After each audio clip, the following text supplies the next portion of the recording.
Once upon a time, in the quiet village of Banshin, surrounded by forests and whispering rivers, there lived a girl named Kiritma. She was known for her beauty and quiet spirit, but also for the sadness in her eyes. Her parents had died mysteriously when she was just a child, and the elders of the village never spoke of it. People cared for her, and yet she always felt she was a guest in her own land. One night, as the moon painted silver paths on the river, Charisma dreamt of her mother calling her name from the forest.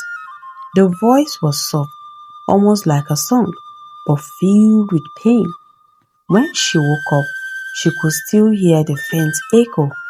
She asked the elders about it, but they only exchanged nervous glances and told her never to wander into the forest at night. That silence stirred something in her, fear mixed with curiosity. A few nights later, unable to resist, Kiritma followed the moonlight into the forest.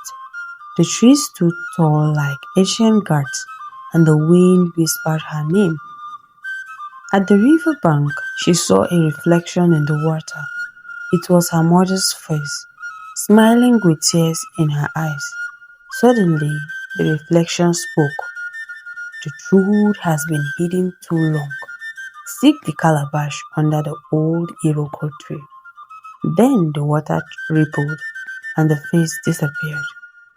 The next day, Kiritma went to the Iroko tree, a place many feared, for they believed spirit lived there.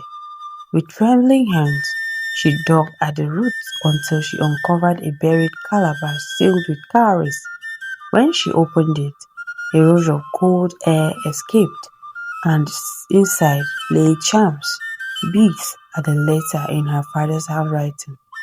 It spoke of betrayal, how a close friend of the family had poisoned them out of envy, and how the spirit had kept the truth hidden until the right time. Her heart pounded as she realized the traitor's name. It was the current chief, the man everyone trusted, the one who often gave her gifts of kindness. Tears dropped from her eyes, but before she could think, a shadow loomed behind her. The chief himself stood there, his face pale as though he had known this day would come. "So you have found it," he whispered, his voice trembling, threatening, no kind, but heavy with guilt. Charisma froze, clutching the calabash to her chest. The forest grew silent. Even the birds seemed to listen. The chief stepped closer, eyes glistening, and said words that shook her. "I've been waiting for you to find the truth, for it is not only your parents' blood on my hands, it is my curse as well." His voice broke as he fell to his knees before her, begging not for forgiveness but for release.